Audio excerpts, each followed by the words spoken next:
consegue me ouvir e ver direitinho a apresentação? Sim. Sim, né? Ótimo. Eu não estou conseguindo ver vocês.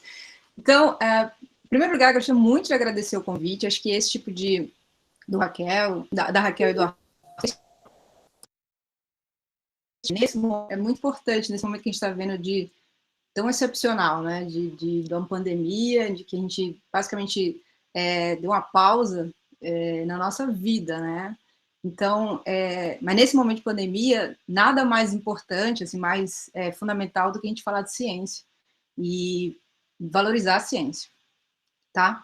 Então, a gente vai discutir aqui, espero que seja uma coisa bem informal, assim, e que vocês possam mesmo, queiram participar, se interessem, tá? Então, hoje eu vou discutir com vocês o que é esse diabo de CRISPR, qual o conceito dele, como funciona, e principalmente aplicações, né? E aí, por exemplo, uma das aplicações que eu vou discutir bem rapidamente, bem no final, é CRISPR nessa pandemia, né? Como é que pode ser usado CRISPR no combate ao COVID, tá bom?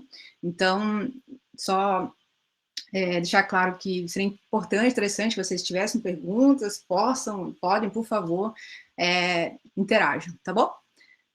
Então, seguinte.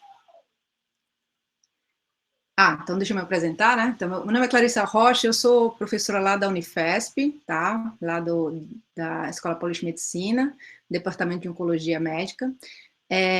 E meu laboratório, eu vi uma das minhas alunas, a Linda tá aí, né? Ótimo. Meu laboratório, então, chama Dream Lab, que é Drug Resistant Mutagenesis Lab, ok? É isso que a gente faz lá, resistência quimioterápica em câncer. E a gente costuma trabalhar bastante com CRISPR, tá bom? Mas isso não é o que a gente vai falar hoje, vai falar basicamente o que é isso, o que é essa técnica que promete revolucionar e tem revolucionado o mundo, tá? Então, como vocês já sabem, né, a maioria de vocês fazem engenharia de bioprocessos, pelo que eu entendi, engenharia genética não é um processo nada novo, né? Na verdade, é uma técnica milenar que o ser humano usa, né, para tentar, então, gerar novos, principalmente até então, novos fenótipos, né, um fenótipo que lhe convém, através do cruzamento de raças com característica diferente para gerar, então, a terceira raça com a característica de interesse. Então, a gente consegue ver isso muito claramente, por exemplo, sei lá, no advento dos animais domésticos, né? A gente vê isso muito claramente também na agricultura, né? Então, você vê, então, o cruzamento de linhagem sempre diferente para um determinado fim, por exemplo, maior produção, ou a diferente tipo de cores de um grão. Então, isso já existia há muitos anos, né? O que mudou nos anos... Isso mudou de uma forma bastante drástica nos anos 50, 60, 1950, 60, quando, então, se descobriu-se o que a gente chama de DNA, a tecnologia do DNA recombinante, né? Então, descobriu-se, então, o papel dessas enzimas de restrição. Enzima de restrição nada mais é do que uma enzima, né, que corta, nuclease, né, nesse caso, ela corta o DNA, mas não de uma forma aleatória, na verdade, pelo contrário, ela corta quando ela encontra, então, uma sequência específica, tá? Então, com essa única descoberta, né, dessas enzimas, você, então, conseguiu, por exemplo, fazer o que a gente chama de transgênico, né? Então, transgênico nada mais é do que a inserção de um gene em uma determinada espécie de outra espécie, tá? Então, por exemplo, o que o pessoal fazia, né? O pessoal fazia era, pegava um gene de uma bactéria, por exemplo, que servia para como resistência a uma determinada praga, né? Determinado antibiótico, por exemplo, e você consegue, na verdade, pegar esse gene e colocar dentro da cultura de um milho, por exemplo, genoma de um milho, né? Então, isso é o transgênico, tá? Basicamente, expressar um gene que não é seu, tá? E como faz isso? Basicamente brincando de cortar e colar, tá? E como é que você corta? Usando essas enzimas de restrição, tá? Isso aí já causou uma grande revolução na ciência, no mundo, na saúde, na economia, mas o que a gente vai falar agora é o que é essa engenharia genética na era CRISPR, tá? Aí sim que a gente tem um grande salto e que na potencial de revolução no mundo, e que gostaria que nessa próximos minutos que eu vou falar, deixasse bem claro que não há limites. O limite é o céu. O limite é a criatividade, o dinheiro e o tempo. Vocês vão, espero que eu convença você de que o potencial de uso do CRISPR é fantástico, tá bom? Tá, então, antes de falar o que é o CRISPR, vamos falar um pouquinho da história dele, tá? Na verdade, assim, a história do CRISPR é bem curta, tá? Então, por isso que a gente vai falar bem claro, bem rapidamente, na verdade. E ela começou há 33 anos, exatamente, 1987, em que teve esse paper aqui, em que os pesquisadores japoneses, tá? Eles, os bioinformatas, eles tinham acesso a uma grande quantidade de sequências de DNA, né, genômico de bactérias, tá bom? Então, era isso, eles eram bioinformatas, eles tinham essa sequência como muita gente tem, tá? Como muito bioinformata tem acesso.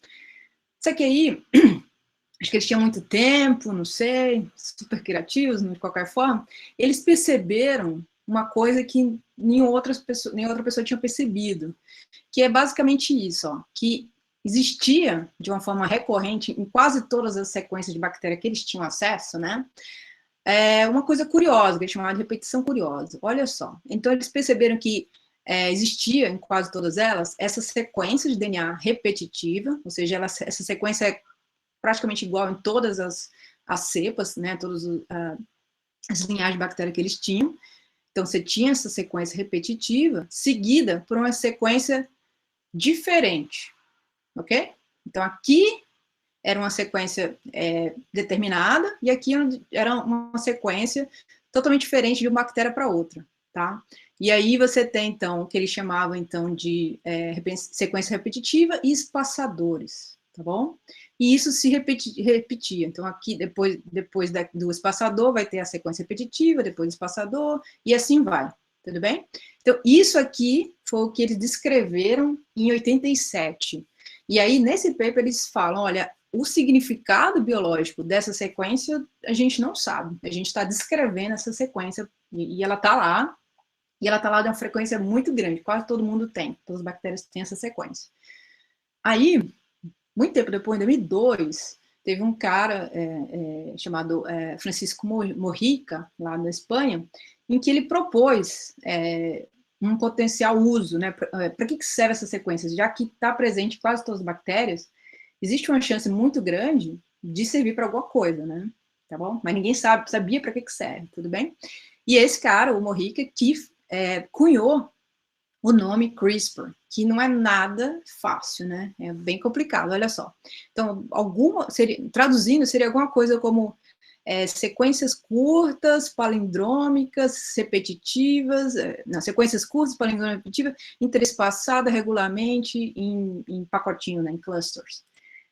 O significado, né, o nome é muito complicado, mas a ideia é relativamente simples, tá? Que é exatamente isso que eu acabei de falar para vocês. Então, são sequências repetitivas, seguidas, entrespassadas por sequências curtas que não se repetem, que são diferentes. Só isso, tá? Isso é o CRISPR, tudo bem?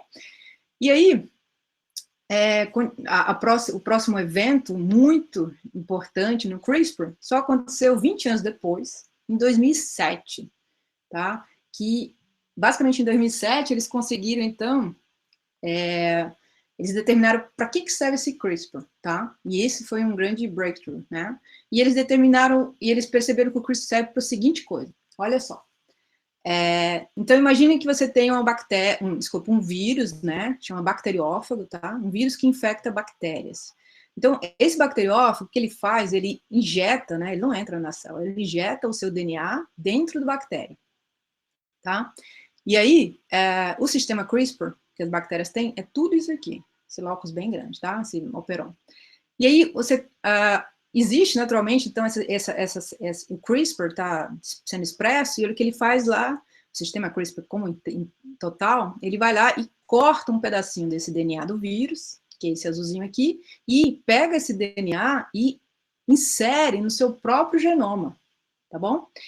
E aqui, voltando para o slide que a gente estava falando, são sequências repetitivas e espaçadores, é exatamente isso que a gente está mostrando, ó. O pretinho são as sequências repetitivas, e esses coloridos são os espaçadores que eles falam. O que são espaçadores? Espaçadores são exatamente a sequência de DNA que veio do vírus. Olha que louco.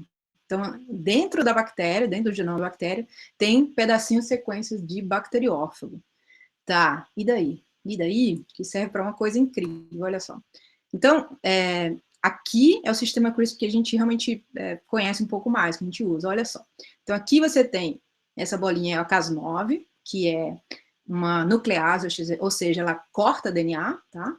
E aqui você tem um RNA, que chama tracer RNA, e você tem aqui aquela sequência misturada de sequência repetitiva e a sequência alvo, digamos assim, tá? E é tudo expresso junto. Depois você tem o assemble, você junta tudo isso, né? Então você tem um pacotinho, que é o CRISPR, a Cas9, junto com esse RNA que serve para dar suporte ao sistema, e o mais importante disso são esses tracinhos coloridos aqui. Esses tracinhos coloridos, eles são a sequência, são aqueles espaçadores que a gente estava falando, tá? Então, são as sequências que são exatamente complementares à sequência do DNA viral, tá? E aí, isso aqui tudo é expresso naturalmente. Então, quando a bactéria, então, encontra esse DNA viral injetado por esse bacteriófago, o que vai acontecer é o seguinte, esse sistema CRISPR vai reconhecer, porque essa sequência azul exatamente veio previamente, né, desse vírus, tá? Então, quando esse sistema aqui, formado de novo, pela Cas9 e pelo RNA, quando ele encontra isso, acontece, e aí você tem aqui toda a complementariedade, tá vendo? São exatamente iguais, complementares. Então, acontece uma única coisa, a quebra do DNA, a dupla quebra. E com isso, você tem, então, a eliminação da infecção viral.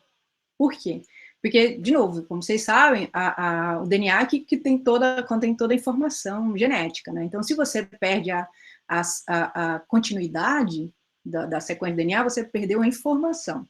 E aí, você não tem mais a infecção viral. O vírus não consegue mais se estabelecer. Então, aqui, vocês percebem, então, o que em 2007, o que os pesquisadores encontraram foi que o CRISPR, na verdade, o que ele faz, ele é como se fosse a imunidade bacteriana, tá bom? Então, a gente pode fazer um paralelo bastante interessante entre CRISPR e os nossos anticorpos, né? Então, os nossos anticorpos funcionam da seguinte forma. Então, a gente, por exemplo, entra em contato com um vírus, por exemplo, uma influenza, e se a gente não morrer, a gente vai, então, com o tempo, depois de 2, 3 semanas, fazer, então, uma resposta imune através de anticorpos, que vão reconhecer especificamente essa infecção por aquele vírus específico que é a influenza, certo? E aí a gente não vai pegar mais aquele tipo de vírus, né? Aquele tipo de gripe. Tudo bem? Então, basicamente, guardada de devidas proporções, mas o paralelo se estabelece. Ou seja, a bactéria também é como se tivesse uma memória. Então, ela já, de alguma forma, ela consegue identificar esse invasor e eliminar a sua ação. Então, é dessa forma, usando o CRISPR, que a bactéria se protege da infecção. Isso, né, é incrível, né? Então, isso reflete, por exemplo, por que tanta bactéria tem o CRISPR? É porque realmente ela tem uma importância na biologia da bactéria, né, fundamental, tá? E aí, isso só, né, pela importância de si, olha, descobriram a imunidade bacteriana. Olha que sensacional. Quem imaginaria que bactéria poderia ter imunidade? Isso em si já poderia ganhar um prêmio Nobel, né?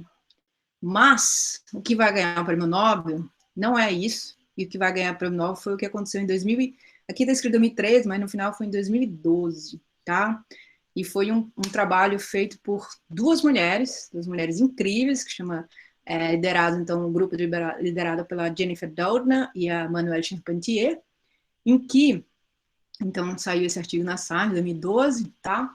Em que elas identificaram ali o potencial daquilo ali. Porque, basicamente, o que elas perceberam foi, tá, então você está me dizendo que existe em bactérias uma ferramenta, né, um sistema que reconhece, né, especificamente, né, a sequência de DNA e corta. Olha que sensacional, tá? E aí o que elas fizeram foi identificar quais eram as mínimas as coisas necessárias para o CRISPR funcionar, tá? Porque dentro da bactéria você tem um monte de outras enzimas auxiliares e coisas assim, tá? Então, basicamente, ela identificou o que é necessário para o CRISPR funcionar, tá? Além disso, elas otimizaram o sistema natural, biológico, bacteriano, né?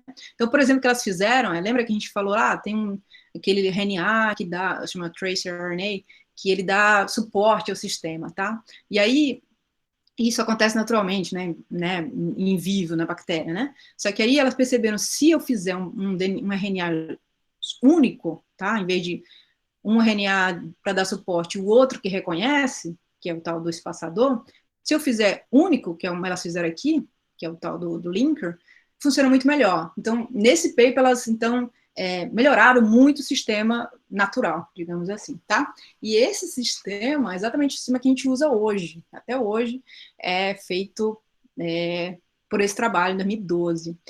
Elas devem dividir o prêmio Nobel também com esse cara, que é um professor do MIT, o Feng Zhang, que chegou na mesma conclusão, quase, sei lá, 6 meses depois, mostrando que realmente esse sistema era o sistema melhor a ser usado e mais eficiente. Então, eles desenvolveram a técnica CRISPR para ser usado no laboratório, para ser usado como ferramenta. Então, por isso que eles devem dividir o prêmio Nobel. Todo ano fica em novembro, né, a gente fica nessa expectativa se vai ser o ano do CRISPR ou não, mas é mais questão de quando do que se. Eles realmente devem ganhar o prêmio Nobel por isso. E espero que no final, até o final desse seminário, a gente possa perceber, realmente vale um prêmio Nobel, tá bom? Tá? Então, eu espero convencer vocês que o CRISPR é incrível. Então, só tentando mostrar, eu acho que o som vai sair, vamos ver, tá em inglês, mas vamos aí. É um vídeo bem rápido, mostrando como funciona o CRISPR, tá? Once inside the nucleus, the resulting complex will lock onto a short sequence known as the PAN. The Cas9 will unzip the DNA and match it to its target RNA. If the match is complete, the Cas9 will use 2 tiny molecular scissors to cut the DNA. When this happens, the cell tries to repair the cut, but the repair process is error-prone, leading to mutations that can disable the gene, allowing researchers to understand its function. These mutations are random, but sometimes researchers need to be more precise, for example, by replacing a mutant gene with a healthy copy. This can be done by adding another piece of DNA that carries the desired sequence. Once the CRISPR system has made a cut, this DNA template can pair up with the cut ends, recombining and replacing the original sequence with the new version. All this can be done in cultured cells, including stem cells that can give rise to many different cell types. It can also be done in a fertilized egg, allowing the creation of transgenic animals. Ótimo. Então, agora a gente vai mais devagarzinho explicar como funciona o sistema, tá? Então, bem basicamente, o sistema é formado, de novo, por duas coisas somente. Então, ele é formado pela enzima, que é a Cas9, tá? E pelo RNA, tá? A gente estava falando que o RNA, a gente falava de espaçador, lembra? Que era aquele DNA vindo do vírus, né? Bacteriófago. Agora, a gente não mais fala espaçador, a gente fala RNA guia, tá? Então, é o que, basicamente é isso, o nome é esse, é o que vai nos guiar onde vai guiar, então, onde essa Cas9 vai cortar ou não. Então, o grande barato, assim, por que o CRISPR é o CRISPR? É esse RNA guia. Por quê? Ele é o que dá especificidade ao sistema, tá? Ele é formado por 20 pares de base, ou seja, ele é bem grande, né? Então, ou seja, você tem que ter 20 pares, 20 nucleotídeos exatamente complementares a esse RNA guia para que a Cas9 corte, tá? Então, e esses 20 nucleotídeos, você tem uma chance de achar ou seja, de ser específico de uma forma muito grande, porque antes, como a gente estava falando de enzima de restrição, né, nos anos 60, que eu falei, as enzimas de restrição que a gente trabalhava era alguma coisa como reconhecer alguma coisa entre 4 e 6 nucleotídeos, tá? Então, a chance de você achar 4, 6 nucleotídeos iguais numa sequência de 3 bilhões de par de base é grande. Agora, esse RNA guia são 20 nucleotídeos, então a chance é bem pequena, ou seja, é muito específico o sistema CRISPR, tá? Tá bom, e aí você fala, mas...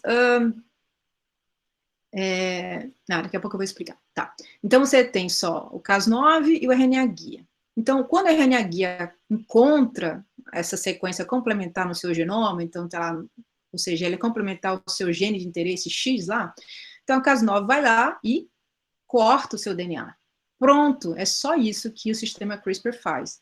Encontrar né, essa sequência alvo no genoma de qualquer célula, na verdade, e em qualquer DNA, e quebrar. Só isso. Pronto. Se a gente entendeu isso, entendeu tudo, né? Então, mas e daí? E daí, a mágica do CRISPR acontece depois. E quem faz essa mágica, né? Quem faz esse efeito é a célula, tá? Então, a célula vai ter que lidar com esse problema, que você ter uma dupla quebra de DNA é um problema seríssimo para um organismo, para uma célula. Porque, de novo, como eu falei, você perde a informação, né? Então, é seríssimo, a célula tem que reparar aquilo.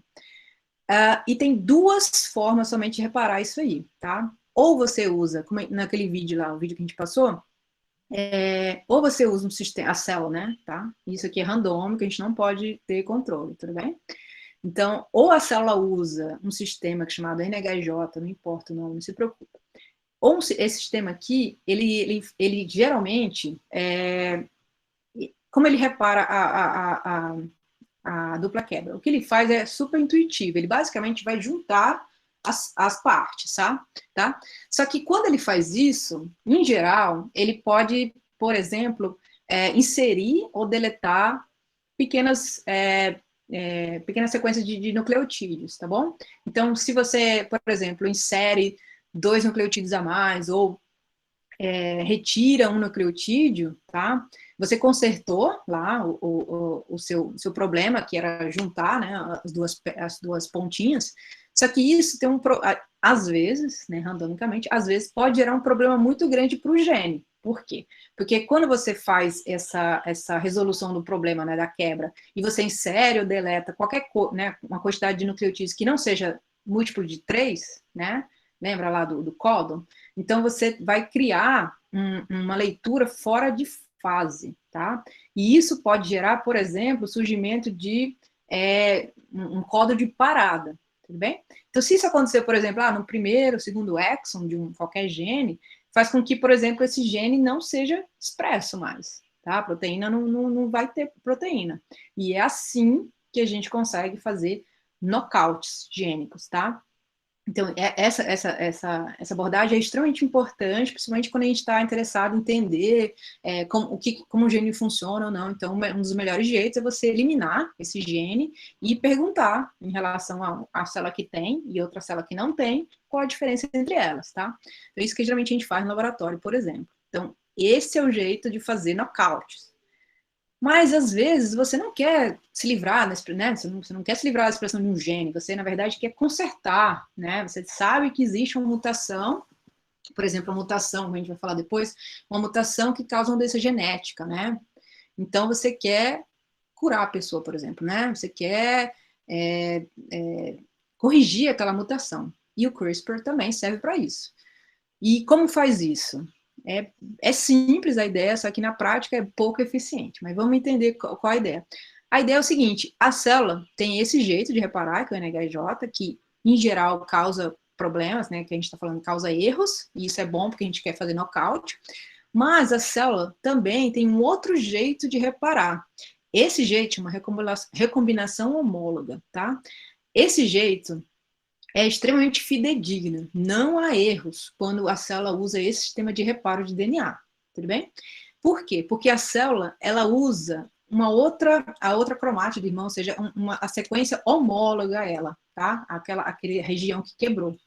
Então, isso, quando acontece, então a célula repara de uma forma extremamente fidedigna, super certinho.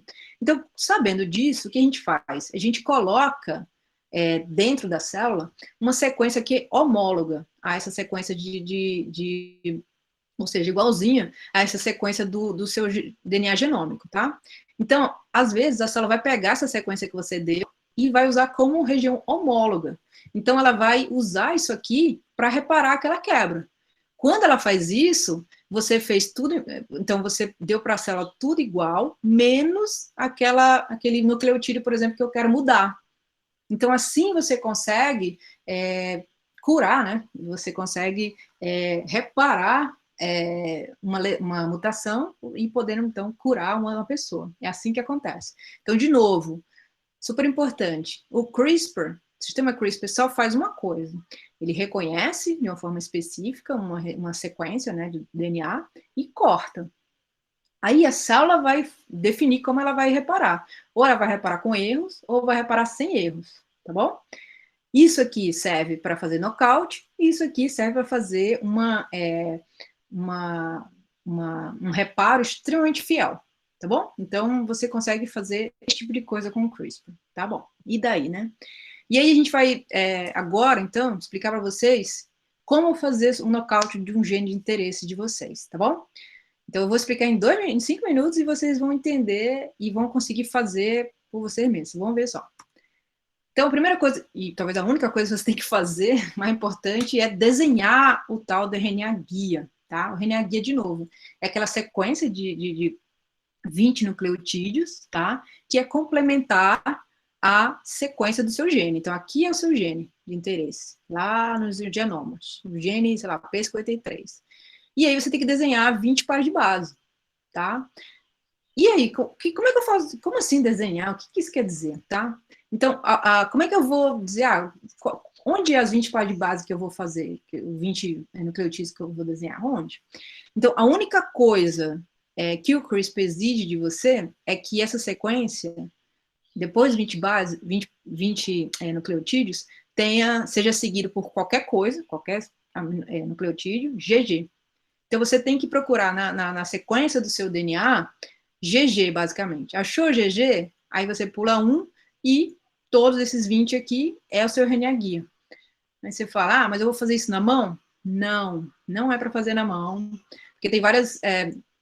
já se sabe por algoritmo que tem sequências melhores que outras, por questões mais químicas, mais específicas. Então, a gente não faz isso na mão, ou seja, você olha a sequência, eu acho que esse aqui é bom. Não, a gente usa ferramentas, né, na internet para isso. Ó. Então, você tem um software, geralmente, tem esse software aqui do MIT, que é bom, tem o Chop que a gente usava, mas esse aqui, chama CRISPR, é o site que a gente está mais usando, assim, a ferramenta para desenhar RNA guia, que a gente mais usa atualmente, porque é bem moderno, assim, e é extremamente específico e tem gerado, assim, extremamente eficaz os guias, né, RNA guias que a gente está desenhando. Então, quem for fazer, sugiro fazer pelo CRISPR, tá? Então, basicamente, você precisa da sequência do seu gene, dos exons, e coloca lá e ele vai te dar a sequência do RNA guia. Tudo bem, a gente tem a sequência de RNA guia, tá? Então, você pede lá para a empresa que faz o primer, tá? Custa, sei lá, 30, 50 reais, tá? Você vai esperar chegar. Quando chegar, você vai, então, clonar. Para quem não sabe de bridge molecular, clonar basicamente é você pega essa sequência de DNA e coloca num vetor, tá? Usando a enzima de restrição. Então, você colocou num vetor CRISPR, que é disponível comercialmente, barato, mas e pode também pegar de pessoas, por exemplo, a gente tem um monte lá no laboratório, quem quiser. Você clona dentro do vetor e o que você faz? Você bota dentro da célula de interesse, tá? Então, você tem os vetores, né? Eu boto o vetor dentro da sua célula, através de transfecção, tá? E aí, o que você vai fazer? Você tem, quando você transfecta a célula, né, com o sistema CRISPR, ou seja, você tem o RNA guia dentro da célula e a Cas9 dentro da sua célula. O que vai acontecer? Vai acontecer 3 coisas, tá? Possíveis, tá? Então, ou vai acontecer nada, que aqui é biologia, né? Então, ou seja, você colocou na célula o RNA guia, você colocou na célula Cas9, e mesmo assim, o gene não foi alterado, não cortou e não alterou, não foi editado. E aí é o selvagem que a gente fala, né? Ou seja, não é seu interesse essa célula. Vai ter também uma célula que teve uma edição gênica, né, uma alteração no gene de interesse, só que em um só dos seus alelos. Lembrando que a gente tem 2 cópias de cada gene, né? Então, o que a gente fala, então, que aqui você vai ter, então, um heterozigoto, né? E também não é de seu interesse. E vai ter, uma terceira coisa pode acontecer, é que você teve alteração, edição gênica, nos 2 alelos. Aí sim você tem um nocaute gênico. E essa célula aqui que você quer. Só que como é que você vai saber qual célula é essa? Só olhando para a célula. Não vai saber. Então, o que você vai ter que fazer é o que a gente chama de clonar a célula. O que é isso? É basicamente cultivar a célula isoladamente. Então, você bota uma célula, por exemplo, aqui está mostrando em placas de 96, tá? Então, você bota, de pós-96, em que você coloca uma célula por poço. E aí espera-se aquela célula, então, crescer o suficiente para poder trabalhar com ela. Então, essa célula, ela veio de uma única célula, ou seja, todas as filhas são iguais, tá? Então, é o que a gente chama de clone, né? Tá? Então, quando você tem a quantidade razoável de clone, então, geralmente lá no laboratório a gente pega entre 30 e 100 clones, então são bastante, demora bastante, essa parte é mais demorada, você vai ter, então, que verificar o que aconteceu, né? Será que é selvagem? Será que é heterozigoto? Ou será que é knockout? Tá? E tem vários jeitos de fazer isso, tá? Então, você pode sequenciar aquela sequência do seu gene para ver se alterou, e você pode, por exemplo, também avaliar a expressão proteica daquele gene, né? Então, aqui, por exemplo, é um nocaute e aqui são selvagens, né? E esse aqui não tem expressão nenhuma da sua proteína. Então, aí você conseguiu o seu nocaute. Então, é assim que a gente consegue manipular, né, fazer edição genética em laboratório. É simples, só que é bastante trabalhoso, mas a ideia é bastante simples, tá? Espero ter deixado claro para vocês. Pronto, agora a gente sabe o que é CRISPR, como fazer, né, realmente na bancada, fazer isso no dia a dia, e agora a gente vai, então, partir para que serve, né? O que as pessoas estão usando, tá? Então, fazer um combinado aqui, uma pincelada bem geral, o que o pessoal está tentando e fazendo com CRISPR, tá? Então, primeiro, bem rapidamente, falar um pouquinho de CRISPR, ciência básica, tá? Então, para isso, a gente vai falar rapidamente, assim, do conceito de IPS. Eu não sei se todo mundo sabe o que é IPS. IPS são células-tronco pluripotente induzidas. Não sei se complicou mais ainda, calma. A ideia é o seguinte, é simples. A ideia é o seguinte, porque geralmente o que acontece é, numa célula-tronco, você da célula-tronco, você parte para uma célula diferenciada. Isso é o natural. Só que, em 2004, 2002, teve um grupo japonês que conseguiu fazer o contrário. Saiu de uma célula diferenciada, totalmente comprometida já com a função dela, e essa célula diferenciada voltou a ser célula-tronco, tá? É o que a gente chama de reprogramação, tá? Basicamente, o que esse pessoal fez foi voltar no tempo, né? Incrível.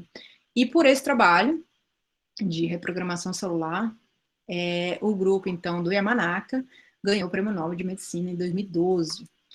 E aí, só bem rapidamente, o que é essas células tronco pluripotentes induzidas, então basicamente o que você tem é, por exemplo, você pode partir de células de pele, tá? Você coloca lá são 4 genes somente, tá? Nessas células, né? E espera algumas semaninhas, tudo é demorado, tudo é complicado, mas invariavelmente você consegue, então, células tronco pluripotentes. E o que isso quer dizer? Para que serve isso? E daí, né? Daí é o seguinte, com essas células pluripotentes, você consegue agora fazer em laboratório virtualmente todas as células do seu corpo, tá? É para isso que serve. E daí? E daí que você, além de fazer a célula diferenciar em cardiomiócito, neurônio, células do pulmão, além de fazer tudo isso, você consegue também fazer com que essas células se comportem como mini órgãos, tá? Então, chamados organoides. Você basicamente cultiva essas células em matriz extracelular, né, específica daquele órgão, e eventualmente consegue fazer, então, com que ele mimetize bastante um órgão, mas isso dentro, né, de uma placa de cultura, que é incrível, né? E isso já é possível, tá? E daí, isso, o que isso tem a ver com CRISPR? De novo, assim, só deixar mais claro, o CRISPR, desculpa, é uma ferramenta, né? Como ferramenta, ela pode ser usada, como eu mostrei, ela corta qualquer DNA, né? Então, a ideia ela pode ser usada em qualquer tipo de pergunta, né? Então, ela não é o limitante. O limitante, para a gente, é tempo, dinheiro e criatividade, de novo. Então, aqui é uma das grandes aplicações do CRISPR, que é isso, assim, a ideia você, utilizando organóides, por exemplo, você pode editar genes específicos do seu interesse e fazer perguntas como, será que aquele gene, por exemplo, ele é mais... você pode modelar uma doença, por exemplo, né? Então, você consegue, então, muta um gene específico e esse gene específico é associado àquela doença específica, certo? E aí, você, sabendo disso, você consegue, então, por exemplo, fazer testes de uma forma de escala bastante grande de drogas, né, que possam responder àquela doença, que possam tratar aquela doença especificamente. Então, você pode modelar doenças de uma forma precisa usando o CRISPR, associando, então, agora a mini-órgãos, por exemplo, tá? E, além disso, você pode, por exemplo, também, claro, estudar a biologia da doença agora e tal. Então, um dos mini-órgãos mais famosos é os órgãos, os mini-brains, né, que a gente fala, tá? Então, e os mini-cérebros, né? Então, a ideia é o seguinte, você pode partir, então, de células da pele, né, de uma pessoa, por exemplo, de um autista, tá? Então, você pega, então, os fibroblastos, cultiva em laboratório até fazer IPS. As IPS, então, você pode diferenciar em células neuronais. E, com o tempo, com determinado, né, tipo de cultura, né, as coisas que você tem que colocar na cultura, você consegue, então, essas bolinhas aqui, ó, que são os mini-cérebros. Isso aqui é exatamente um corte histológico transversal daquelas bolinhas que eu mostrei antes, tá? Então, aqueles mini-cérebros. Então, como a gente pode ver, claro, de uma forma bem rudimentar, mas a gente tem uma arquitetura, né, bastante semelhante a um cérebro primitivo, né? Então, eles estimam que quando o fully grown, assim, uma bolinha bastante bem crescida numa placa de cultura, esses organoides, esses mini-brains, eles são comparáveis ao cérebro de feto de 9 semanas. Ou seja, a gente consegue agora, em 2020, né, a gente consegue, então, cultivar em laboratório, numa placa, o equivalente ao cérebro de um bebê de 2 meses. Então, assim, para a gente ter uma ideia do potencial disso aí, né? A gente entender como desenvolvimento não só cerebral, mas também de doenças, então realmente é interessantíssimo. E aí, só em termos de anedota aqui, contar uma história, esse paper de 2018, né? Esse paper aqui é de um ex-aluno do MENC, que também foi meu orientador, o Alisson Meotri, ele é professor lá nos Estados Unidos, em San Diego, e ele trabalha com mini-brains, tá? Então, a pergunta dele foi o seguinte, e se a gente modificar a sequência específica de um gene, a sequência de um gene específico, para que seja agora a sequência do genoma neandertal. O que vai acontecer com esses mini brains? Então, ele usou CRISPR para modificar a sequência, né, de células nossas, né, de Homo sapiens, gerando agora a sequência de Neandertal, e viu que morfologicamente já é tudo diferente, né? Então, você vê claramente os mini brains de Neandertal são totalmente diferentes de mini brains de Homo sapiens. Então, aqui, mostrando de novo que depende muito mais da sua pergunta do que o CRISPR, tá? O CRISPR, o que ele faz é editar genoma, é só isso, tá? E aí, uma das perguntas que a gente está em minha área, um pouco mais de tumorigênese, de câncer, né? Então, recentemente eles conseguiram, então, provar, né, esmiuçar bastante, assim, como é que se faz o processo de tumorigênese, tá? Isso aqui, usando organoides intestinais, em que eles modificaram, um a um, esses genes que são associados à tumorigênese. Já se sabe que esses genes eram associados, tá? Só que aí eles tiveram controle total da situação, porque assim, eles, de uma forma individual e específica, mutou cada um dos genes, tá? Então a gente viu a tumorigênese acontecendo, tá? E a gente pode ver, então, a partir disso, por exemplo, qual o gene mais importante, qual não é. Então, assim, a gente tem agora o poder de especificamente mutar qualquer gene, tá? E aí, de novo, porta a pergunta.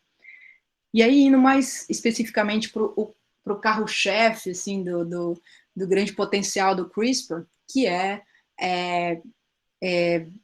terapia gênica, tá? Essa é a grande esperança do CRISPR, tá? E aí, um dos primeiros papers, né, que saiu em termos de aplicação clínica foi usando, então, pacientes com síndrome do Duchenne, tá? Síndrome do Duchenne, essas pessoas, então, é caracterizado por enfraquecimento, né, com atrofia progressiva dos músculos, basicamente porque é causado por uma mutação num gene chamado distrofina.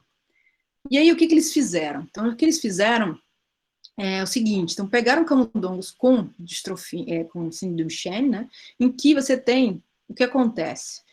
Nesses camundongos, assim como nas pessoas, acontece uma mutação única aqui, específica, olha aqui.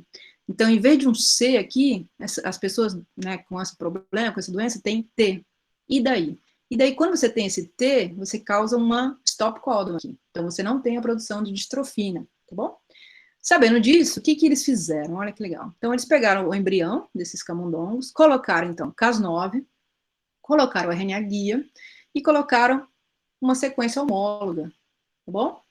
Então, a ideia é o seguinte, esse aqui é o RNA guia, esse aqui é o PAN, lembra? Que é bem pertinho de onde é a mutação, e eles deram, né, injetaram nesse embrião, essa sequência aqui de DNA, que é exatamente igual, lembra? Homóloga, só que aqui é diferente, olha isso. Então, você agora tem um C. Então, as células desse esse embrião, então ele vai, eventualmente, às vezes, né, é randômico, se ela pegar, usar essa sequência que a gente deu como, para usar como homologia, ela então vai reparar tudo, só que essa sequência vai ser diferente da original, então vai ser C. E agora esse camundongo vai estar curado. Essa era a expectativa. E essa foi a realidade. Então aqui é o camundongo com o Duchenne, né? Você não tem a expressão da distrofina. Aqui é o camundongo selvagem.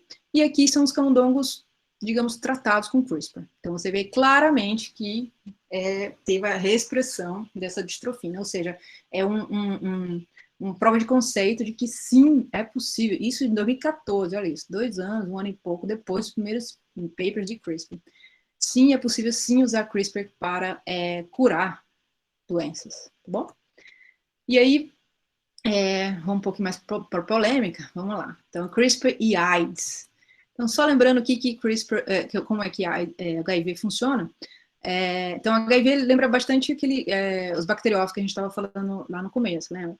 Então, a ideia é, ele injeta o material genético dele dentro da célula, só que esse material genético, então, ele é incorporado pelo genoma dos humanos, tá bom? E aí, uma descoberta, né? Isso aconteceu já nos anos 90 e tal. Descobriu-se que algumas pessoas elas eram naturalmente imunes à infecção com HIV, tá? Não sei se vocês ouviram, não sei se são muito novinhos, mas nos anos 90 tinha uma história, tem várias prostitutas africanas que não se contaminam com HIV, tá? E aí foram tentando entender por que isso acontece e descobriram o seguinte, que isso era causado porque essas pessoas tinham uma mutação numa proteína chamada CCR5, tá? E esse era o problema, ou seja, a vantagem deles. O que é a CCR5? CCR5 é uma proteína de membrana das células T, né? Não só, mas presente nas células T, em que o vírus precisa, é necessário, que ele se ligue a essa proteína CCR5 para poder entrar, tá bom? Então, nas pessoas normais, né, as pessoas que expressam o CCR5 normal, o HIV então se liga e entra. Tem pessoas que têm pequenas modificações nessa proteína receptora e a infecção existe, mas a progressão é um pouco mais lenta. E existem essas outras pessoas que tem uma modificação grande na CCR5 e que o HIV não consegue se ligar e não consegue entrar. Pronto, isso já se sabia. Sabendo disso, o que as pessoas fizeram? Os cientistas que usam CRISPR falou, vamos fazer uma prova de conceito. Será que se a gente modificar o CCR5 de células, isso realmente vai inibir, né, que as células, que o HIV entre? Então, o que eles fizeram foi exatamente isso, eles modificaram, né, o CCR5, nocautearam, e o que eles viram foi, quando infectaram essa célula com HIV, só aquela célula selvagem, wild type, tinha a infecção, e as células mutantes não tinham, ou seja, não se infectavam. Isso é uma prova de conceito bastante cabal, dizendo realmente que CCR5 é essencial. Sem essa proteína, o HIV não entra. Sabendo disso, como seria a terapia que o pessoal está propondo com o CRISPR? Então, eles estão propondo o seguinte, você poderia, então, colher da pessoa, né, células-tronco hematopoéticas, né, da pessoa, e engenheirar, né, você modifica isso no laboratório, o CCR5 usando o CRISPR, tá? Então, você edita o CCR5. Fazendo isso, você, então, devolve para a pessoa as próprias células, ou seja, não vai ter rejeição, né? Então, você reinfunde. Fazendo isso, então, essa pessoa, a princípio, né, não seria imune, né? Então, ou seja, ela não pegaria AIDS, nunca. Então, essa seria, na verdade, não seria uma terapia, na verdade, seria como se fosse profilático, né? Como se fosse quase uma vacina, digamos assim. Então, a pessoa que nunca teve contato com HIV não se infectaria se fosse modificado o CCR5. Então, isso aí seria basicamente o que o pessoal propõe, assim, como o CRISPR pode ser usado no combate à AIDS. Só que aí, não sei se vocês lembram, isso no ano passado, quase 2 anos atrás, 2018, né? Teve esse chinês que ele foi um pouco além, para não dizer que muito, muito, muito além, na verdade. Ele, em final, em novembro, que ele falou, chocou, em que ele, quando ele anunciou que ele modificou geneticamente 2 embriões, né? 2 fetos que nasceram. Ele na verdade, avisou quando as crianças nasceram. E o que ele modificou nessas crianças, né, foi exatamente o CCR5. Então, a ideia dele é isso, vamos fazer as pessoas, né, vamos modificar o genoma dessas crianças para que elas sejam imunes ao HIV. Olha que ideia legal. Não é legal. E aí, logo em seguida, em dezembro, já tinha essa notícia de que esse cientista estava desaparecido. Então, ele causou uma comoção mundial muito grande, realmente bem importante no mundo. E aí, logo em seguida, descobriu-se onde ele estava. E ele está preso na China. Só isso. Isso causou uma grande repercussão no mundo da ciência, no mundo acadêmico, basicamente porque de novo, a gente está falando de uma coisa que foi descoberta em 2012, olha isso, tem pouquíssimo tempo, isso 8 anos para a ciência não é nada, tá? A gente não conhece muito bem como o CRISPR funciona, quão seguro ele é, tá bom? Isso é uma coisa. Então, a Maiana Zatz, por exemplo, da USP, ela comenta basicamente que é uma loucura, tá? E ela fala, basicamente porque a gente não sabe das mudanças aleatórias que o CRISPR pode fazer. Por exemplo, ele pode cortar em lugares que a gente não quer, né? Não só no CCR5, mas ele pode cortar em outro gene. E o que isso pode acontecer para esse feto, né, para essa criança. E, além disso, mesmo que fosse super seguro, né, não, só editou o CCR5. Só que aí, outra questão importante também, tem uma limitação biológica no nosso conhecimento, tá? Mas você vai editar todas as células daquela pessoa, né? Porque a gente está editando o embrião. É diferente do que a gente estava falando antes, que era pegar a célula-tronco, né, hematopoética da pessoa, e só aquelas células foram editadas, não o resto do corpo.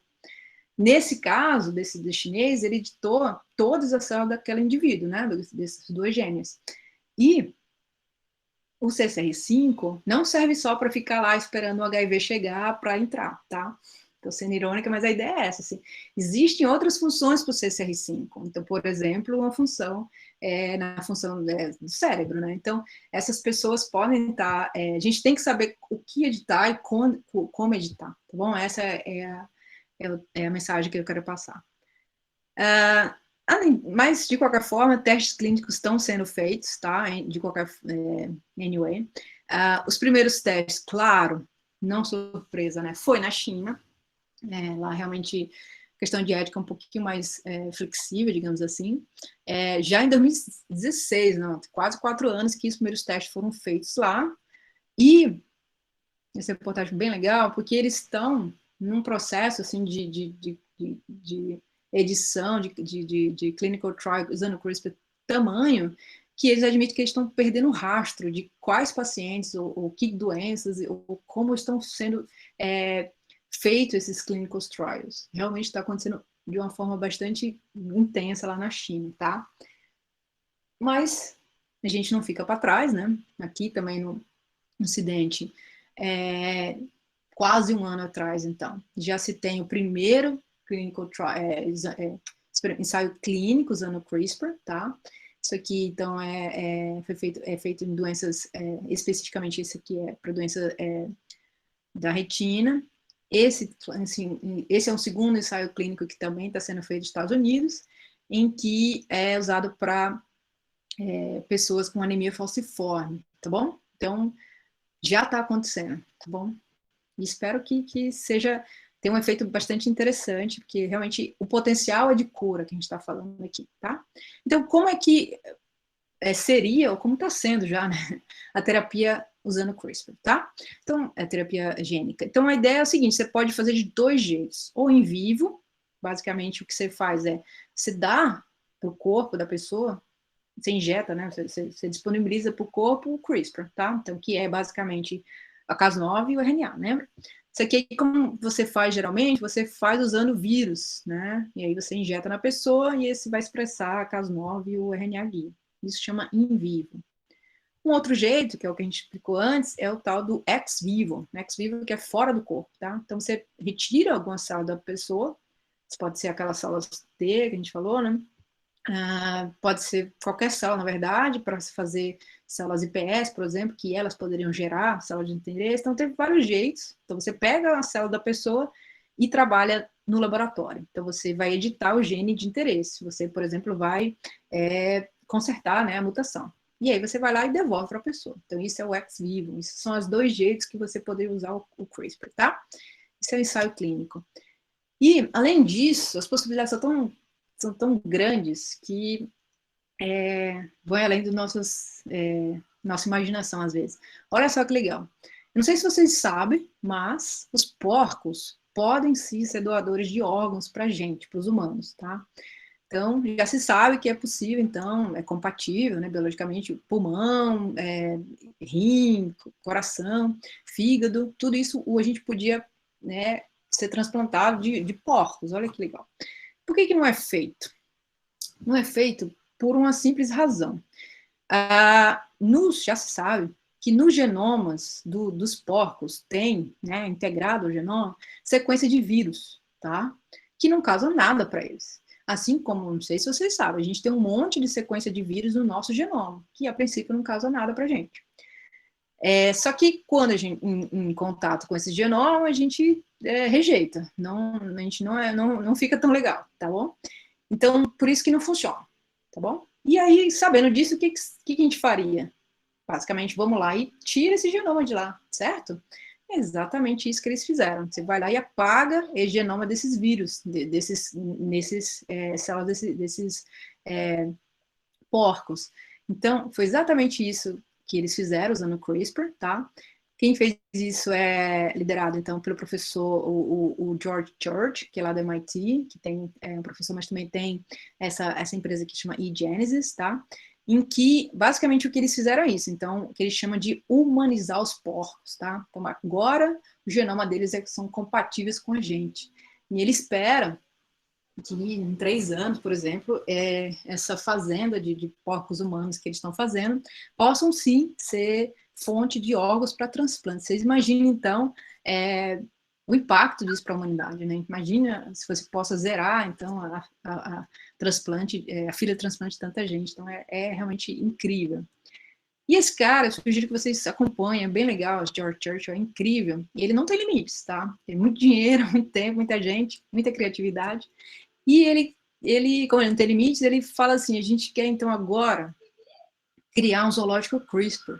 Olha só que legal que ele quer fazer. Ele quer, por exemplo, trazer de volta mamutes. Então, mamutes, como vocês sabem, é extinto, só que ele é parente de elefantes asiáticos, por exemplo. Então, a sequência do DNA deles é relativamente próxima, né?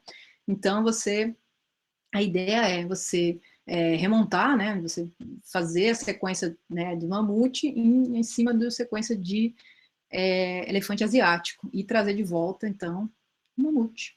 O que vocês acham? Mas assim, a impressão que dá é que com essa história que isso é um pouco de science fiction, que isso é muito não está no nosso dia a dia, é só no futuro muito longe. E não, o CRISPR já está entre nós, tá? Que a gente não sabe. Então, só lembrando rapidamente qual a ideia dos transgênico. Transgênico, de novo, é a expressão, né? Você coloca lá um gene, por exemplo, de uma bactéria no milho, né? Para, por exemplo, sei lá, ficar mais resistente a mudanças climáticas, coisas assim. Então, esse processo de inserção de gene de outra espécie em uma espécie X, ele é altamente regulamentado. Todo mundo fala em transgênico e já fica com medo, que é uma bobagem, mas tudo bem. Então, as pessoas têm muito medo de transgênico, né? E como a gente não conhece e tal. Desculpa. E aí, então, ele é muito regulamentado, esse processo, e custa muito caro, então. Então, é longo e caro. Agora, pessoal, como a gente vai mostrar aqui, o pessoal está deixando de lado o transgênico e agora está fazendo, então, mudanças de edição gênica através de CRISPR. Então, você não é um transgênico no sentido clássico, porque não tem material genético de outra espécie. Você só muda o próprio DNA, tá? O próprio genoma. Então, usando o CRISPR, então, é muito mais barato e rápido. Principalmente barato e rápido, porque, como a gente vai ver, ele não é regulamentado. Vamos ver, ó. Então, aqui é uma notícia mostrando que a Monsanto, um parênteses aqui, não sei se vocês sabem, Monsanto não existe mais. Monsanto agora é da Bayer, né? Isso Bayer é bom. E a Monsanto, então, não existe. A Bayer, então, acabou com a divisão de transgênico. Não existe mais transgênico sendo feito pela Bayer, tá? Pelo Monsanto. Isso porque, de novo, é muito caro, super regulamentado, mal visto, o pessoal não gosta de transgênico, não sei porquê. Mas a ideia é o seguinte, a agência lá americana decidiu, isso quase 2 anos, né, 2 anos atrás, que os crops, né, as sementes, né, editada pelo CRISPR, não vai ser regulamentado, tá? Então, isso foi um boom nessa área, porque aí isso quer dizer que é muito mais fácil, muito mais barato fazer usando o CRISPR, porque não é regulamentado. Se não é regulamentado, você não vai saber se é modificado ou não, porque não precisa saber, tá? E aqui no Brasil a gente seguiu o mesmo caminho, CTN-Bio também, tem esse entendimento que quando você modifica o genoma usando o CRISPR, não é transgênico, né? Realmente não é, e não precisa então ser regulamentado. Tá? Então, basicamente, acontece e você não sabe. E aí mas não precisa ficar com medo, não sei, só dando um panorama um pouco mais histórico, tá? E aí, o que o pessoal está fazendo, então, modificando as sementes para fazer o quê? Um monte de coisas. Entre elas, claro, os mais óbvios é modificar o genoma dessas sementes para ser mais resistentes tanto a como que fala? Pesticidas, né? Desculpa, agentes que infectam essas sementes, até também ser mais resistente à mudança climática e coisas assim. Então, mais resistentes a fatores, né? Além disso, olha que legal, só com CRISPR a gente consegue fazer isso. Olha que legal. O pessoal está fazendo, já existe, então, cafés, tá? Semente de café que são naturalmente sem cafeína, tá? Então, você não precisa fazer todo aquele processo industrial de tirar a cafeína desse café, para quem não bebe café com cafeína. Eu bebo. Além disso, por exemplo, mushrooms, eles fazem agora sem aquelas pintinhas pretas que fica, sei lá, o pessoal não gosta, então fica mais barato. E, além disso, olha que sensacional. Eles estão conseguindo, então, eles conseguiram eliminar glúten do trigo. Então, agora você consegue, então, fazer trigo sem glúten, naturalmente. Não é fantástico? Então, já acontece e bem-vindo ao mundo CRISPR. Só para terminar, o que a gente tem de CRISPR e COVID hoje? Olha que legal. Tem pelo menos duas frentes bem importantes. Primeiro, diagnóstico. Então, diagnóstico, já existia diagnóstico CRISPR, tá? Então, a ideia é o seguinte, usando o CRISPR, a ideia é o seguinte, você extrai o DNA da sua amostra, tá? Você, então, tem que amplificar esse DNA, essa amostra, que pode ser tanto DNA quanto RNA, tá? E aí você, então, se for DNA, tem que fazer a transcriptase reversa para virar RNA. E aí você usa agora o sistema CRISPR, mas um sistema CRISPR que eu não falei para vocês, chama Cas13. Antes eu estava falando de Cas9, né? A Cas13, eles descobriram depois que existe uma Cas9, né? Uma nuclease, a Cas13, que ela reconhece não DNA, mas sim RNA. Olha que legal. Então, é uma nuclease, né, que quebra RNA, tá bom? E aí, fazendo isso, se você tem uma sonda então, que é específica para o DNA, o RNA, sei lá, de interesse, você pode, se essa Cas9 estiver ativa, ela vai clivar esse reagente repórter aqui. Se clivar, se ela estiver ativa, vai clivar e vai liberar o sinal. Então, eu consigo detectar. Essa é a ideia. Então, isso aconteceu há 2 dias atrás, lá no site do MIT, que é exatamente onde o grupo, é o grupo do Feng Zhang, né, o cara que vai ganhar o prêmio Nobel, eles desenvolveram, então, esse sistema que chama Sherlock, né, agora para COVID, tá? Então, que eles têm uma sequência que reconhece o RNA da COVID e se tiver presente, vai clivar, eu vou mostrar aqui. Sim, desculpa. E aqui, eles falam o seguinte, que esse ensaio é baratíssimo. Você estava falando alguma coisa como R$30, eu não sei, 6 vezes 5, por aí, uns 30, 40 reais, né? O dólar só sobe. Então, $6 você consegue fazer esse diagnóstico, ou seja, é extremamente barato em relação às outras testes que a gente tem. Como funcionaria? Você tem basicamente a amostra vindo de suave nasal, por exemplo. Você tem já esses Eppendorfs que já tem tudo dentro, tá? O que você precisa é de uma maquininha, alguma coisa que esquenta até 60 graus. Deixa lá 1 hora, 60 graus, e bota nesse tubo essas fitinhas, como se fosse fitinha de pH, né? E aí você espera o resultado, como se fosse um exame de gravidez. Não é incrível? Então, realmente, e isso pode ser a virada de jogo mundial, né? Porque o que a gente estava falando aqui de Covid é basicamente a capacidade que a gente tem de testar. Então, se a gente está falando uma coisa rápida, fácil e barata, é exatamente isso que o mundo está precisando, certo? E, além disso, só para terminar, já acabei, também é possível fazer tratamento usando CRISPR no Covid. Olha que legal. Isso aqui saiu também dia 5, antes de ontem, na verdade nem saiu, o preprint aqui da Cell, em que eles desenvolveram, então, sequências, né, RNA, tá vendo? CRISPR, de sequências guias, em que você tem a Cas13, a célula tem Cas13, que reconhece RNA, específica, essa sequência aqui, então, do CRISPR é específico para o SARS-CoV-2, que é o COVID-19. E aí, o que eles tiveram como resultado? Então, eles testaram várias sequências, claro, né, para ver qual é a melhor. E aí, eles viram que essa sequência, por exemplo, a sequência 2, a pool, né, a mistura 2, você consegue alguma coisa como 90% de inibição da replicação viral. Então, aqui a gente está falando de tratamento antiviral mesmo, que é incrível, né? Então, assim, o potencial assim, do CRISPR em termos não fica só em termos de tratamento de doenças genéticas, como a gente estava falando, mas também pode ser usado para diagnóstico e mesmo tratamento antiviral, tá bom? Então, terminando aqui, opa, não apareceu aqui? Opa, desculpa.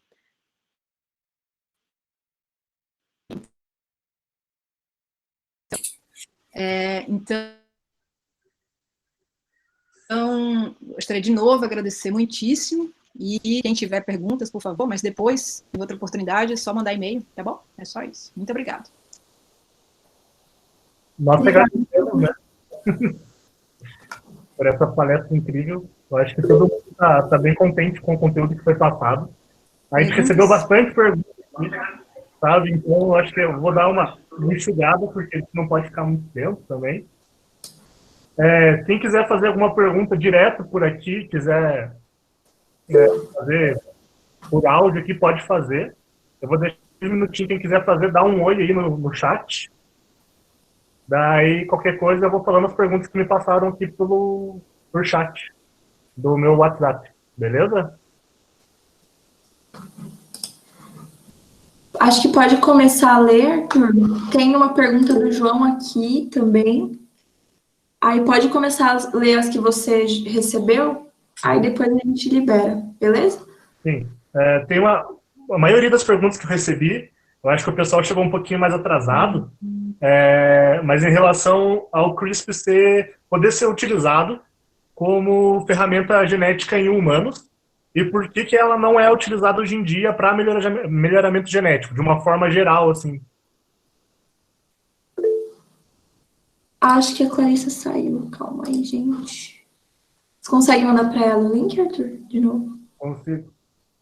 Acho que ela saiu, gente. Só um minutinho. Rapidão, mas fiquem até o final, por favor, que vai ter o sorteio, tá? E vai ser legal, os brindes. Acho que deu um problema na internet. Aí, voltou. Aí.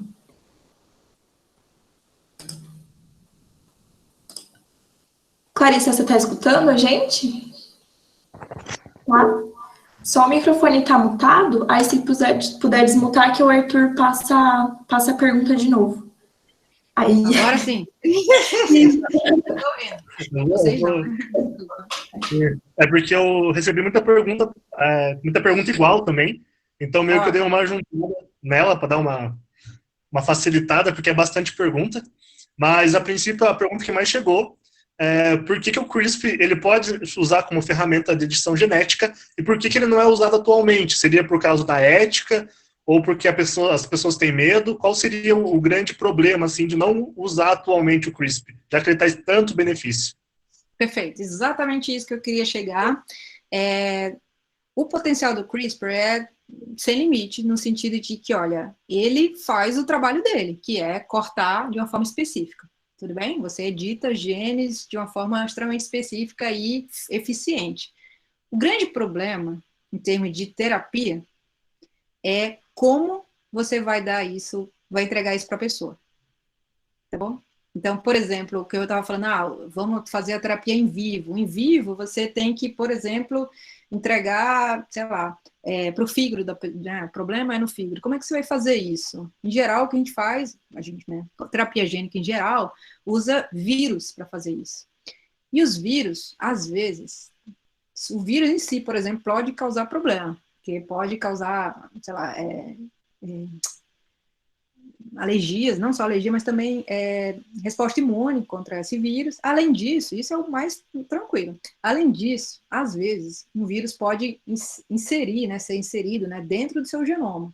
Se isso acontecer em um gene importante, né, um gene, por exemplo, um oncogênio, um gene específico para câncer, pode gerar câncer. Isso já aconteceu nas primeiras tentativas, anos 90, já de terapia gênica. Terapia gênica não é coisa nada novo, existe há muito tempo. Então, o grande problema da terapia gênica é entrega. A gente não sabe muito bem como entrega isso aí. Ou é perigoso ou é ineficiente. Então, o grande limitante é isso. Isso é uma coisa em termos de terapia para adultos. A outro problema que a gente estava falando era questões éticas, né? Então, assim, eu sugiro muito, muito fortemente que vocês assistam um episódio lá da Netflix explicando, que tem um episódio só do CRISPR. É muito legal. E aí eles explicam bastante, eles enfatizam bastante a questão ética. Então, que genes editar? Então, tem uma parte que eu fiquei, vou dar um spoilerzinho assim, mas eu fiquei bem chocado, assim, eu nunca tinha pensado nisso. Tem uma parte que explicando no Netflix, Raquel, muito bom.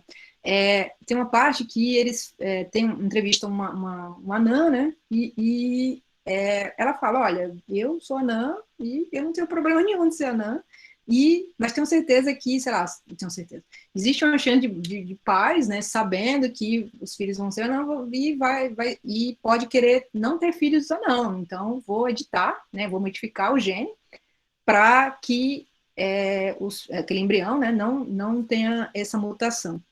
Ou seja, você conseguiria eliminar todos os anões do mundo. Então, assim, que tipo de gene editar? Se é só... e até onde, por exemplo, a gente poderia editar genes que, né, favorecessem, sei lá, as pessoas terem olhos azuis ou cabelos claros. Que tipo de gene editar? Então, isso é outra questão.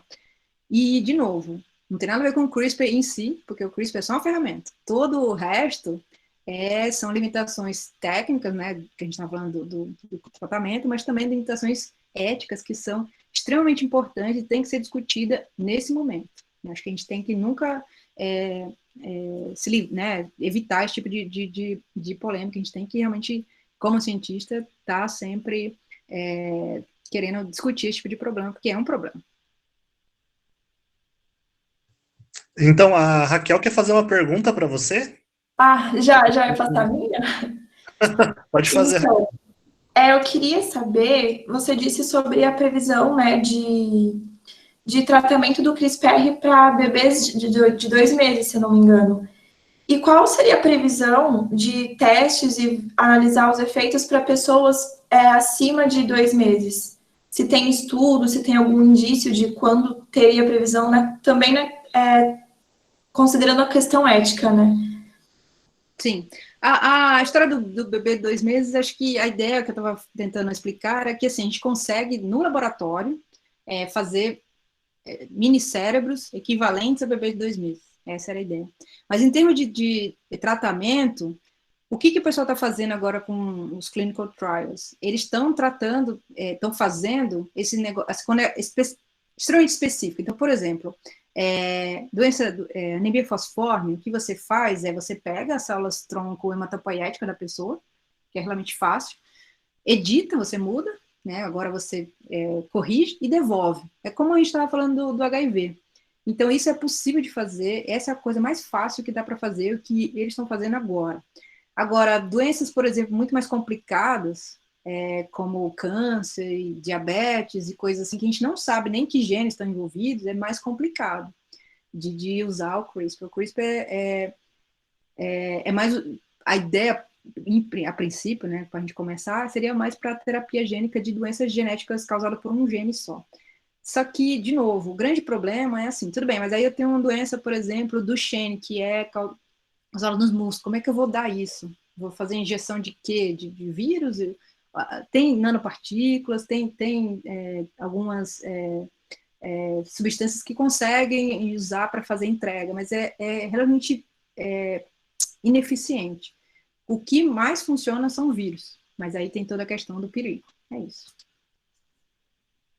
Obrigada, Clarissa. Tem mais uma perguntinha aqui, que um aluno que quer saber se a produção do RNA guia para o CRISPR é igual para organismos poliploides, como os vegetais, ou tem alguma variação devido ao maior número de conjunto cromossômico? Entendi. Acho que ele estava falando assim, se, por exemplo, se você tem um monte de, você tem um ploidiano, você tem um monte de genes ali, cópia de genes, né? Como é que Isso. funciona o CRISPR? Funciona mesmo, mesma ideia. O problema é que quanto mais alvos tiver, mais difícil você vai editar todas as cópias. Então, por exemplo, você, né, os seres humanos, em geral, tem 2. De câncer não é assim. A gente trabalha câncer que tem 3, 5 cópias, que é mais difícil. Mas as plantas, em geral, né, são poliploides, e aí, se você quiser, por exemplo, nocautear um gene, é muito mais complicado, no sentido de que você tem que nocautear todas as cópias. Mas a ideia do CRISPR é igual.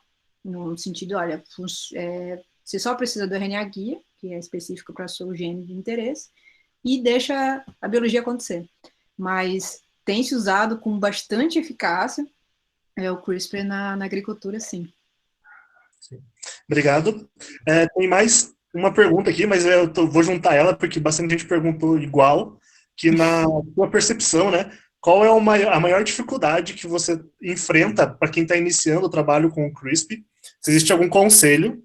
E na tua experiência, qual foi a maior dificuldade de trabalhar num laboratório com isso? Se é caro também essa utilização de CRISPR em laboratório? Tá, vou começar pelo final. Grande barato, assim, do CRISPR é porque ele é muito, muito barato. Grande graça, assim. O que você precisa é desse óligo, que quem faz PCR é um primer, exatamente um primer, né, que você faz PCR. Então, você sabe, custa, sei lá, 20, 50, 30, 50 reais. É só isso. E técnicas normais de biologia molecular, que é clonagem. Quem mexe com biologia molecular sabe que é básico. Então, é barato, fácil e eficiente. E é por isso que se tornou essa revolução. Porque antes já se tinha, eu não falei, mas tinha 2 outras técnicas, chama Talem e o outro lá, Talem e meganuclease. Elas já existiam, elas fazem basicamente isso também, né, modifica especificamente uma sequência de DNA, só que elas eram muito caras, muito ineficientes e muito difíceis de trabalhar. Exatamente o que o CRISPR é o oposto, muito fácil e muito barato. Então, é barato, é fácil. A grande dificuldade foi, assim, o começo, assim, eu achei, porque como a gente começou a trabalhar, eu comecei a trabalhar lá no Menk com isso, já em 2000 cara, comecei em 2016, assim, quando ninguém nem falava que diabo é CRISPR e tal. Então a gente tinha muita dificuldade de trocar figurinha, mas como faz, qual é o melhor jeito, o melhor protocolo. Então, no começo a gente fica assim, nossa, como faz isso já que é tão novo? Então, logo, esse não foi um problema, porque muita gente está usando, né? Só que depois de saber como usa, a grande dificuldade é na prática, porque, como eu falei para vocês, como você trabalha com células, demora muito para você conseguir o knockout. Muito, estou falando, no mínimo 6 meses. Isso que a gente estava falando. Então, geralmente a gente tem projetos que é para conseguir uma linhagem que seja uma célula, né, que seja editada geneticamente. Então, é um pouco trabalhoso, mas é a questão da célula, porque você tem que fazer com que a célula seja única, né? Seja um clone. Então, isso demora, tem um tempo da célula dividir, não adianta a gente torcer para que ela divida mais rápido, não vai acontecer. Então, você tem que esperar 3 meses, pelo menos, até conseguir que a célula cresça, para depois você fazer um teste, para ver se realmente aquela célula é um nocaute ou não é. E quando você vê que não é, você tem que voltar tudo para a parte de zero, quase, e fazer tudo de novo. Então, eu tenho um gene lá que a gente está trabalhando, eu estou mais de 2 anos nele. Então, assim, persistência, pessoal. Tem que ter muita persistência, mas funciona super bem, independente disso que eu estou falando, é porque naturalmente você requer um certo tempo para conseguir o nocaute. Obrigado de novo. Tem muita pergunta aqui relacionada a dinossauro, sabe? Bastante gente. E os dinossauros, também fiquei na dúvida. Pode trazer dinossauro de volta. Então, seria possível criar um Jurassic Park, para assim dizer, assim? É bem o sonho do George Church. É bem o que ele prega. Se ele é bem sensacionalista, ele é bem legal, um cara para vocês seguirem. Eu acho que essa pergunta tem que ser para os biólogos aqui, tá? Porque, assim, basicamente o que vocês têm que a gente tem que ter é o parente mais próximo. O que é um parente mais próximo do dinossauro? As aves, né? Eu não sou biólogo, sou biomédico. Então, eu não sei, tá? Então, se você tem uma sequência básica, quanto mais próxima, mais fácil é, porque basicamente o que você tem que mudar são poucos genes, não, então a sequência é pequena. Então, por exemplo, a gente seria alguma coisa como o gorila, né? Alguma coisa que é o mais próximo do Homo sapiens da gente. Então, eu acho que dá para fazer, a ideia dá para fazer, mas com quanto trabalho dá para fazer isso? Eu não sei. Mas é isso. Vamos ver, vamos esperar o mamute aparecer, brotar. Eu fiquei curiosa. Será que ele vai nascer? O Gabriel aqui mandou no chat se precisa de um locus pan próximo ao final do gRNA, não limita onde eu posso usá-lo. Existe outro nucleotídeo para ocupar essa sequência pan? Tá. O PAN é a única, de novo, é a única coisa que o CRISPR te pede, cara. Só isso. Então, é qualquer nucleotídeo GG, certo? Então, achar um GG é muito fácil. Em geral, a gente acha um GG a cada, sei lá, menos de 10 para de base, você acha um GG, tá? Então, em geral, não é um problema você desenhar um CRISPR, achar um PAN e desenhar o RNA guia. Não é um problema. Quando você quer fazer um knockout, por exemplo, né? Então, você só procura e acha. E o que você faz, de novo, não é no olho, você tem que usar essas ferramentas de bioinformática. Só que, por exemplo, a gente às vezes quer num lugar extremamente específico, muito específico. Eu quero fazer naquele lugar, porque, por exemplo, é ali que tem o problema, ali que tem a mutação, certo? Então, eu só posso fazer naquele lugar. E ali, naquele lugar, por exemplo, não tem o tal do GG. O que eu faço? Tem jeito, calma. Você tem outras, eu não falei, tem que dar os detalhes depois, né? Tem outras casas, sem ser a Cas9. Tem várias outras, não falei, para dar spoiler. Então, como vocês imaginam, né? Porque, de novo, a grande maioria das bactérias tem o CRISPR, né? A Cas9, ela vem de uma bactéria específica, de uma cepa, né? Então, você tem várias outras Cas que existem naturalmente e já foram caracterizadas, já são usadas também, e que elas têm outros PANs. Então, você pode usar um leque de outras Cas que consome. Não é possível você ter tanta azar. Tem tantas CAS no mundo que você pode usar uma CAS né, uma nuclease que vai reconhecer esse PAN que ela pede. Então, cada CAS tem um PAN diferente, certo? Então, você só usa outra CAS. O Alberto aqui acabou de jogar aqui no chat, Clarissa, quais seriam as principais limitações ou consequências do CRISPR na área da agricultura? E ela ressaltou as bondades, mas fica com a dúvida sobre quais são as principais limitações ou possíveis consequências na aplicação, limite e consequência utilizando o CRISPR na agricultura. Perfeito. As consequências do CRISPR são basicamente as mesmas consequências em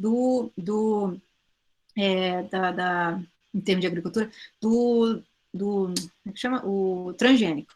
Isso por quê? De novo, o transgênico a gente tem um monte de medo, transgênica do mal e tal, e não é, calma.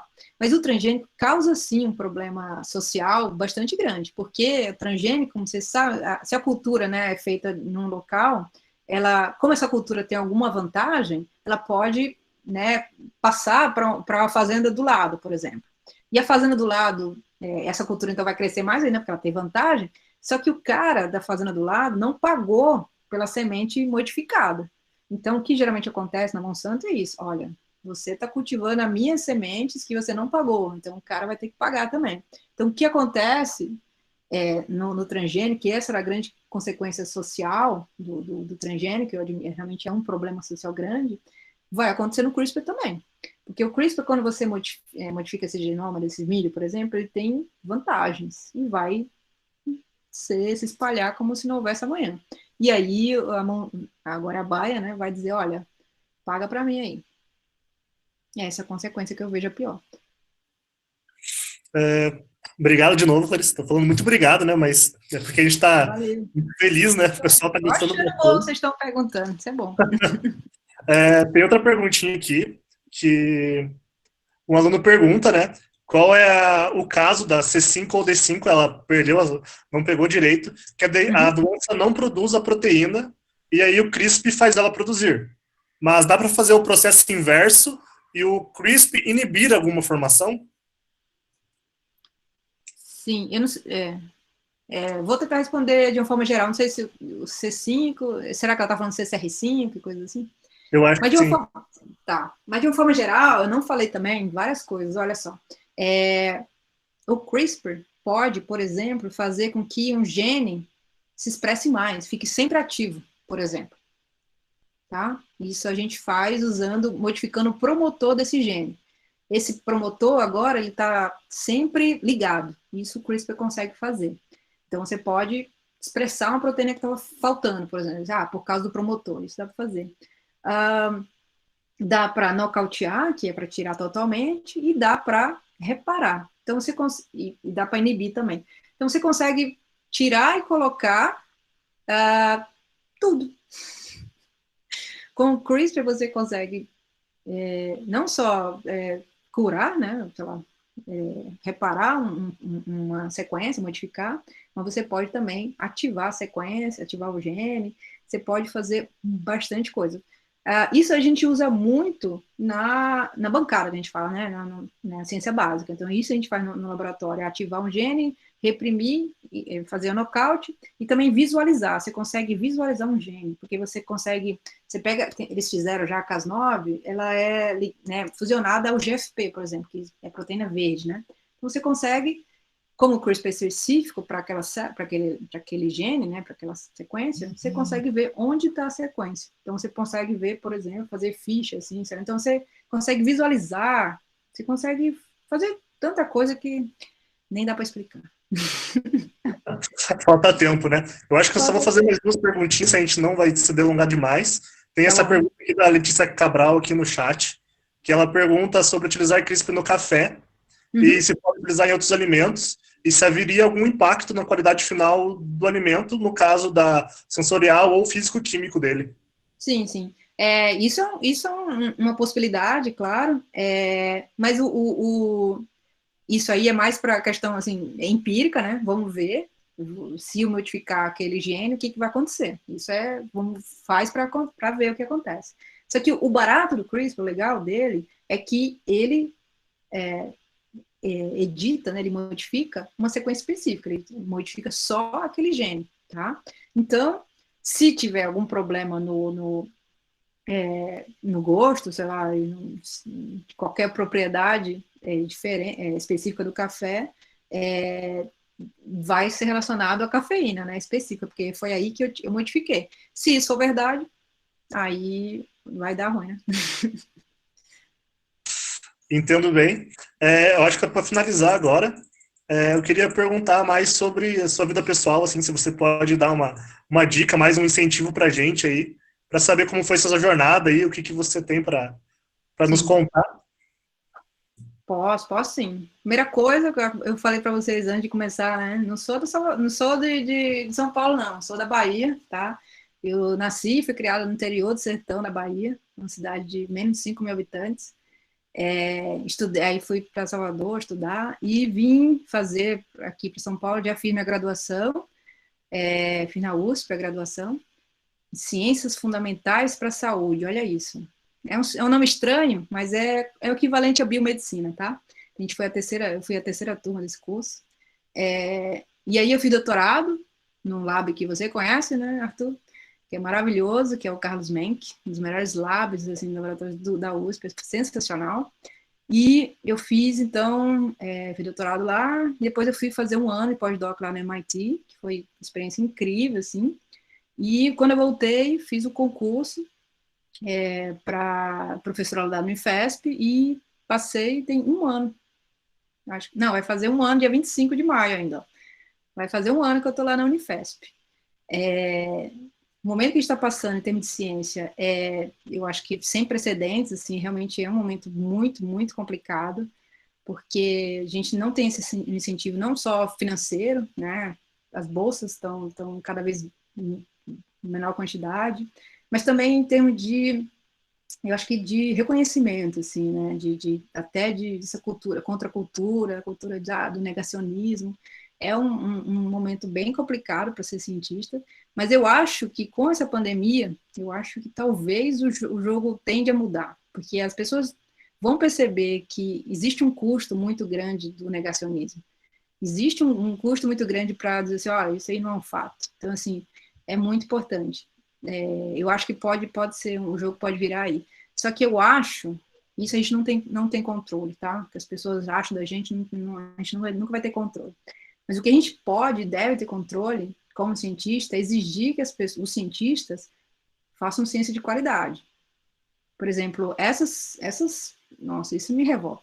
Esses clinical trials assim, que o pessoal está fazendo com terapias, principalmente com cloroquina, estressante, não é ciência, tá bom? Assim, as pessoas estão fazendo de qualquer jeito, não só cloroquina, estou falando, mas assim, tem vários tipos de ensaio que o pessoal está fazendo que não está sendo levado a sério, assim, um método científico. A gente realmente tem que fazer ciência de qualidade para fazer qualquer tipo de afirmação, que não funciona, que funciona, tudo bem? Não tem nada a ver de torcer, não tem nada a ver com remédio de quem, remédio... Não, estou falando cloroquina específico, porque mais me revolta. Mas a gente tem que exigir, como cientista, que os cientistas também se comportem como tal, tá bom? E a gente tem que ser capaz de ler, interpretar e passar para pessoas, não na nossa área, todo esse método, todo o conhecimento que a gente pode tá entendendo e tem que repassar para as pessoas leigas. Se não conseguir fazer isso, de nada vale. A gente tem que ser capaz de conscientizar as pessoas, explicar e explicar o mais importante. Olha, a gente tem que ser capaz de ser racional nesse momento, tá bom? Então, é isso que é a mensagem que eu queria passar para vocês. Deem um valor à ciência, deem valor à ciência básica. A ciência, não existe negócio de básico nem aplicado, existe boa ciência, tá? O CRISPR, de novo, veio de uma bactéria, tá, pessoal? E agora está sendo usado, por exemplo, para talvez ser grande mudança aí, grande arma contra a pandemia. Então, assim, é nesse nível. Então, ciência, quando é feita de boa qualidade, pode mudar o mundo. Com certeza. Com certeza. Sem dúvida. Vamos pro sorteio? Né? Só um pouquinho. Eu quero pedir desculpa para as perguntas que eu não consegui fazer. O nosso tempo estava um pouquinho apertado, tá? Quem sabe na próxima oportunidade aí, a gente chama a Clarissa de novo. Sim. Para responder mais perguntinha para a gente. Então, eu tentei juntar tudo aqui para dar uma reforçada, mas agradeço muito pelas perguntas. Isso demonstra muito interesse. Então, desculpa, pessoal, as perguntas que eu não consegui fazer aí, tá? Mas vou passar para a Kel agora fazer o sorteio. Muito obrigado de novo, Clarissa. Obrigada a vocês, obrigada pelas perguntas. Qualquer coisa, manda e-mail. Pode deixar. Então, gente, obrigada, Clarissa, pela palestra, foi maravilhosa. Muita gente está elogiando aqui, tá bom? Agora vamos ver quem vai ser o sorteado, os brindes. Você vai ser caneca, né? Bottom e adesivo. Eu vou compartilhar minha tela aqui, gente, para mostrar o nome de vocês bonitinho, tá bom? Tô compartilhando. Todo mundo tá conseguindo ver? Tranquilo? Calma aí. Sim? Vamos lá, então. Vou começar o sorteio aqui. A gente viu que tem 100 participantes que estavam presentes na reunião, né? Eu vou realizar o sorteio, então, gente. Vamos lá. Torçam os dedos aí.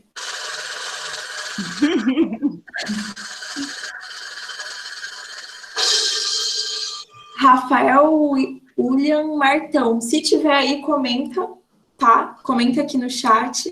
Parabéns, Rafael.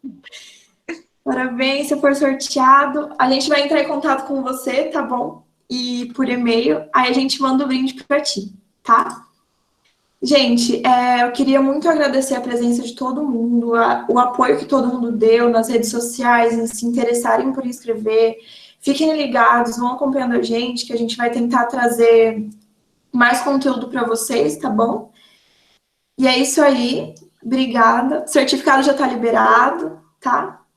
Obrigada por todo mundo. Obrigada, Clarissa. Espero que a gente ainda mantenha contato por outras oportunidades. Sim, ótimo. Muito obrigada, pessoal, de novo, pela participação. Vocês são incríveis. Fiquem em casa. Isso, fiquem em casa. Tchau, tchau, gente. Tchau, tchau. Obrigada.